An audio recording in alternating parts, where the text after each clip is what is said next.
Welcome to the PVN College Podcast, where our goal is to grow students in the love and knowledge of Jesus Christ. In today's episode, we're going to talk about what college students are looking for in a worship service.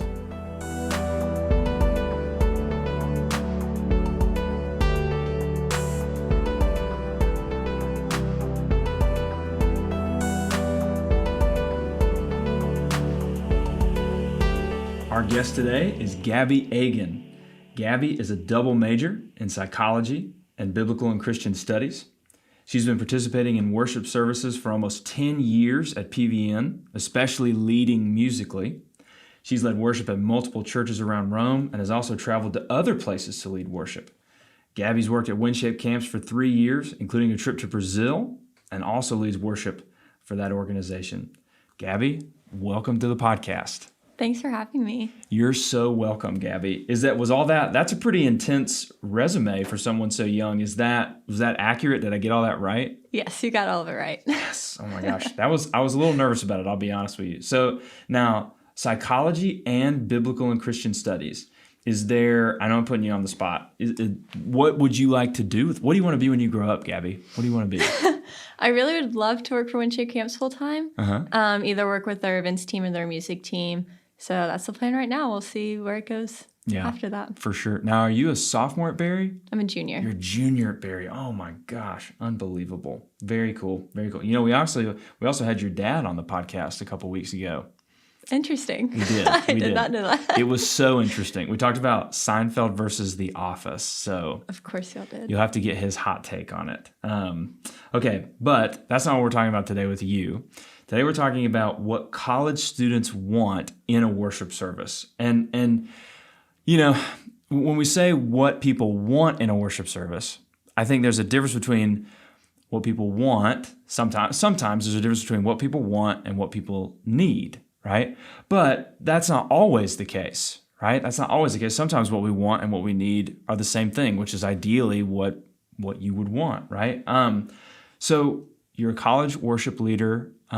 You've led in worship with music. You've also played while someone else has led and that sort of thing. Let's just kind of start, before we get into the actual Q&A, what is your favorite part about leading worship in college ministry? What would be your favorite? Is it the prep? Is it the people who are listening? You tell me. Yeah, my favorite part is definitely the prep beforehand.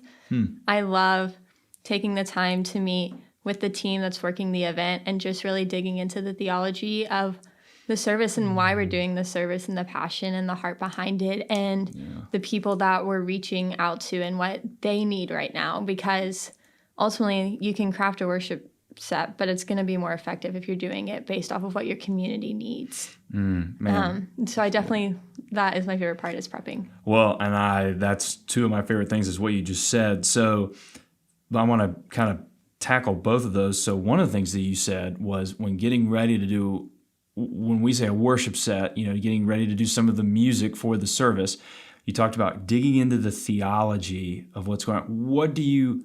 Why is theology important for a worship leader? Why is theology important for the music part of the service?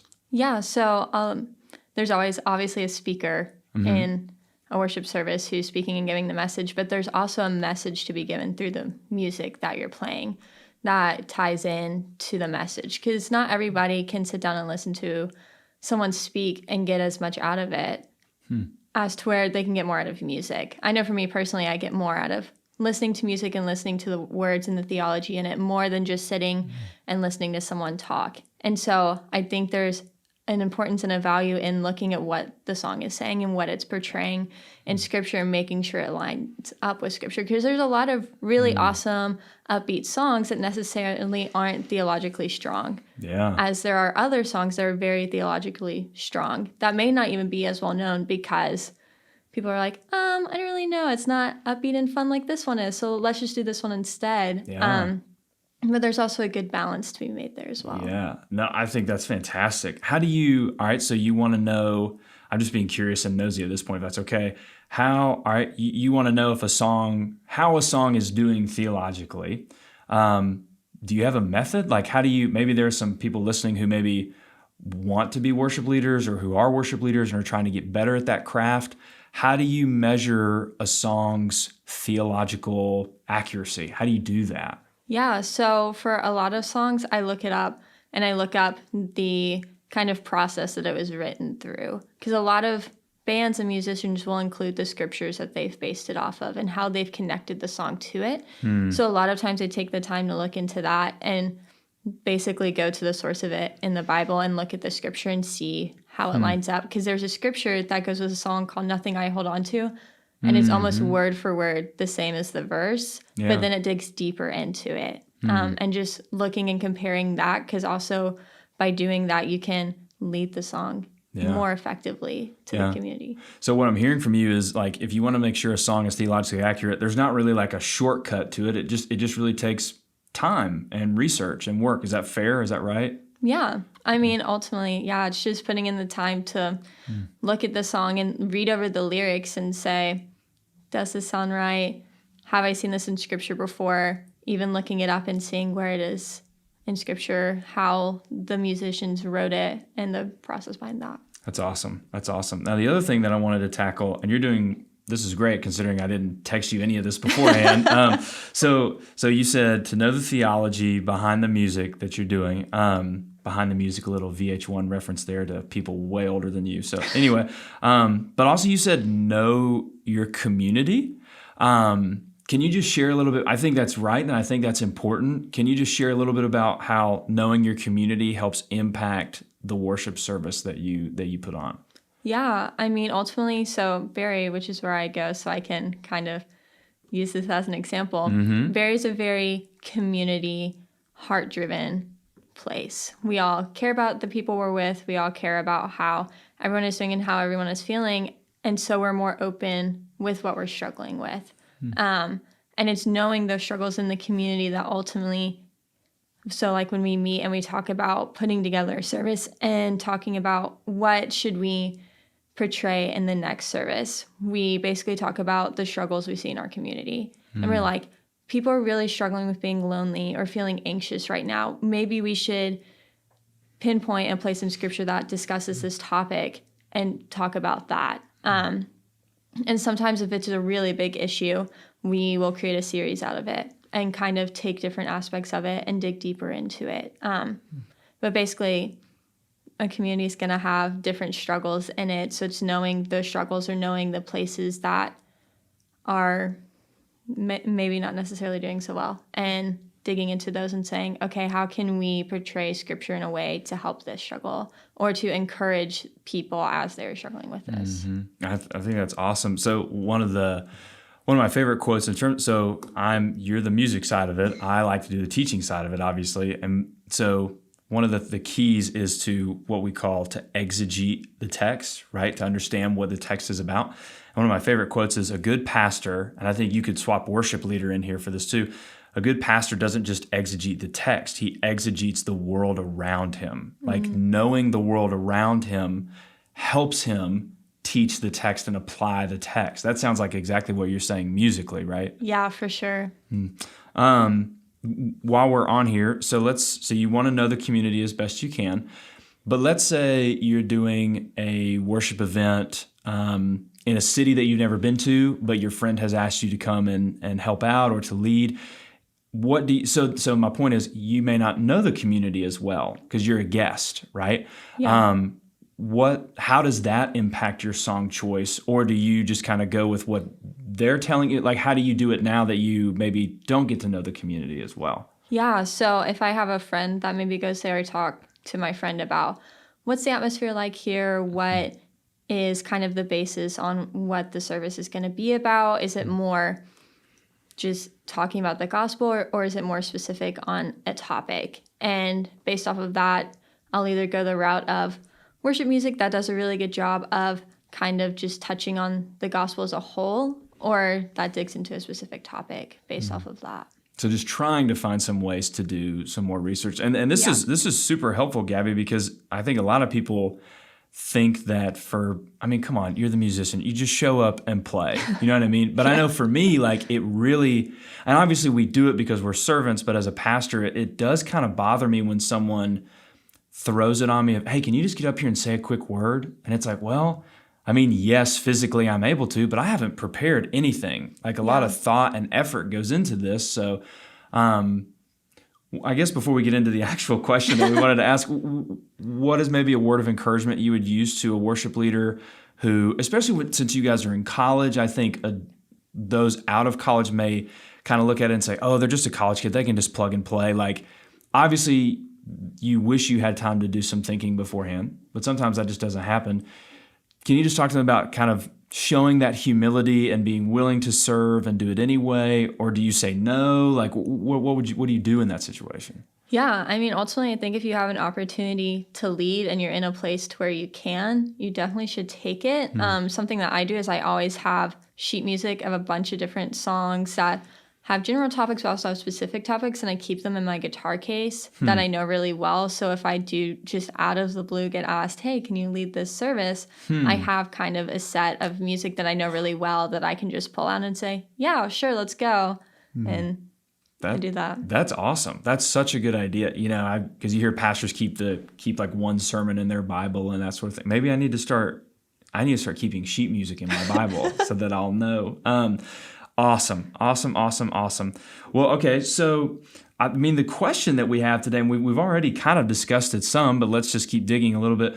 What are college students, and again, there's a difference between what you want and what you need, but not always. So what are college students looking for in a worship service? And then is it good? Is it bad? What are college students looking for in a worship service right now? What appeals to a current college student looking for a place to worship? Yeah, I think especially right now, it's a community of people. Okay. Because right now, we're isolated from each other. We have to wear masks. We can't necessarily always go to worship services in person, but there are also worship services being offered in person. And so people who are going to those are most of the time looking just for people to connect with who also share the same faith as they do and the same beliefs. But I think it's also just a space to rest and to decompress, because while we can't necessarily do the things we normally would do, it's still a very stressful time. There's still a lot of expectations of, well, now you have extra time to do schoolwork, so schools are giving more work now. But there's also a lot of regulations, so you don't really have that time to sit with a group of friends, like watch a movie and decompress. Instead, that time is spent in your room studying or sleeping or planning. So I think a lot of times worship services, especially today, are more so being looked at an aspect of, I'm going to go to this and I'm going to rest. And I'm really going to decompress and I'm going to sit and not have to think about the stressors and COVID and all the things going on in the world right now. I'm just going to take some time to really sit in my faith and sit here and think and process and worship in an area that I don't have to do work. Yeah. Well, okay. So right out of the gate, community, a place to rest, to decompress, to give some things over to the Lord, to spend some time with the Lord. You didn't mention music at all, which I find so interesting. Can you and I think you're really onto something there. Can you let's dig a little deeper into, so what are college students looking for in a worship service? And you didn't say anything about the music. Why is that? Or does that then impact the music? What's going on there? Yeah, I mean, it definitely does have an impact on the music, because if you want a restful atmosphere, you don't want to do like jump up and down, headbanging music. Sure. That would probably not be accepted very well. Yeah. But also it's just the atmosphere of a worship service. It doesn't necessarily always have to do with music. Because when you come to a worship service, there's a lot of different ways you can worship, whether that's sitting and praying, whether that's drawing, whether that's reading the Bible, whether that's talking one-on-one with someone, or whether that's singing and worshiping. We do this thing at Evensong, which is an event that I work at. I'd love to know more about that later in the podcast, Gabby. Great. How perfect. Okay, keep going. But at the beginning, we have a song. So for regulation's sake, we have to have all the music in the service at the end where everybody is singing, and then everyone has to leave immediately. But what we do in the service is we have a song at the beginning where we ask the audience not to participate in singing with us. We more so sing the song over them, and we ask them to still participate in a way that they're comfortable, whether that's sitting and resting, whether that's journaling, whether that's drawing, whether that's standing and just standing there to stand there and soaking in what's being sang over them. And I think that's a really valuable time, because it's easy to just stand and sing a song and not really think about it. But when you have to sit there and you have to really rest and not do anything, it really causes you to think about the things you've been ignoring. And so while, yes, a worship service does have music most of the time, I don't think that's the most important aspect. I think it's the atmosphere and what else can be seen through that, because people ultimately worship different ways. Yeah. And some ways are more effective than others. For different people, for sure. So, okay. So kind of my last thing is, we've talked about atmosphere, we've talked about the music in there. So what role, to you as a worship leader, what role does the music play? Why do we have, and there may be different answers to this, why do we have music in worship services? What role does the music play? How does it help? What is it doing? Yeah, I mean, I think kind of going back to different people worship different ways, I think it adds that aspect of, I don't want to go sit and listen to somebody else speak. That's what I do all day for class. But instead you go and you just get to sing. And it even talks about in the Bible multiple times how singing is a joyful noise. And I think that's very accurate. Even if people are worried about, I don't necessarily sound good singing, I don't want to sing, it's still, there's just an aspect of singing that's very free, because you're just like letting go and you're just singing a praise over yourself and over the community and over the people in the room. And I think it also sets the tone of the message that's being spoken on, because if you notice when you go to a worship service, if it starts with a very upbeat kind of jump around, get really hype worship song, the message more so is going to be a pretty upbeat message. It's not going to be, okay. It's not going to be, okay, let's sit down and talk about your testimonies in the deepest, darkest times of your lives. I'm actively sweating from what I've been, I gotcha, yeah.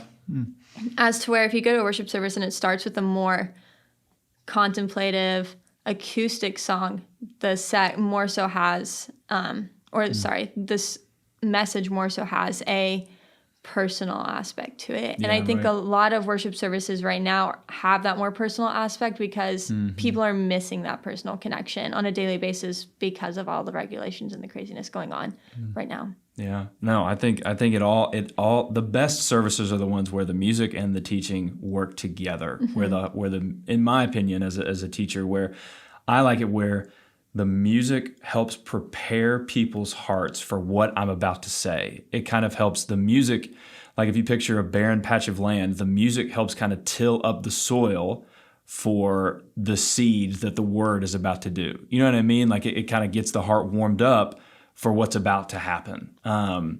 It gets the heart stretched out so that it can do the workout that we're going to put it through with the word. So when they work together, I think that's so key. Gabby, this has been awesome. Just kind of two last little things here. So you help out at Berry College at a service that is called Evensong, right? Yes. If students are listening who maybe they're on Berry's campus, they didn't even know about Evensong. What is Evensong? When is Evensong? How can people find out more about it?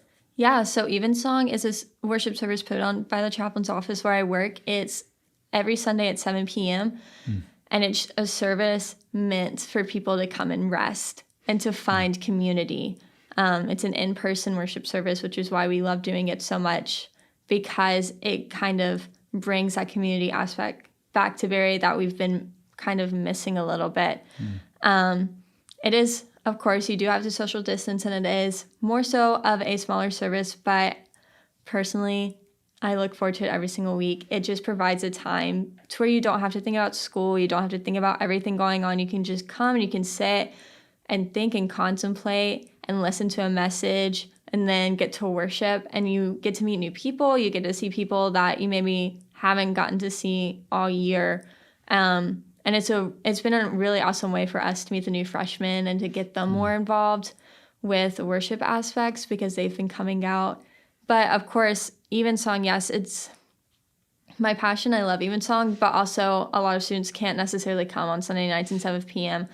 So if you are a Berry College student and you're listening, or even if you go to another college, I encourage you to look into other services that maybe are at a better time for you. I know at Berry there's common worship that happens Thursday nights at 8. I'm sure that there's services at Shorter that are going on and at Georgia Highlands. So yes, of course, Evensong is amazing, but I also encourage college students to really dig into their community and look at the things that are going on, because one service may not be a great fit for you, but there are also other options out there. But of course, I definitely encourage you to come to Evensong. Right. It's really of course. great. Tell us again just where and when is Evensong? Yeah, so it's at the College Chapel at 7 p.m. every single Sunday. Sounds good.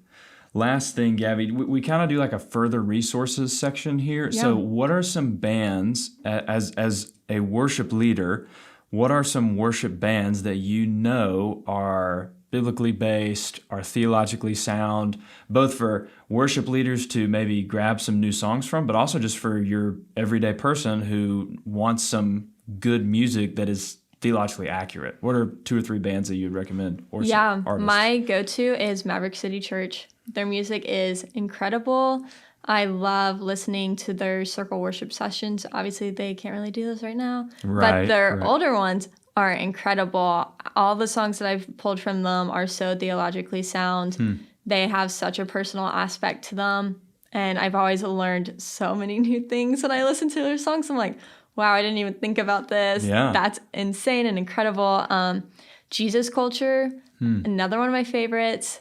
I feel like they've kind of taken a back burner recently in the worship music world, but Jesus Culture is so amazing. And of course, Hillsong United, Hillsong Worship, all of their outlets, they have truly amazing music as well. Very cool. This has been awesome. Gabby, thanks for being with us today. Yeah, thanks for having me. This is a great time. For more information on this topic, message us on Instagram at PVN College. Listen to the PVN College podcast through Apple Podcasts or on Spotify. Watch this podcast on Instagram TV at PVN College or on our YouTube page, Pleasant Valley North. We love you guys, and we'll see you next time.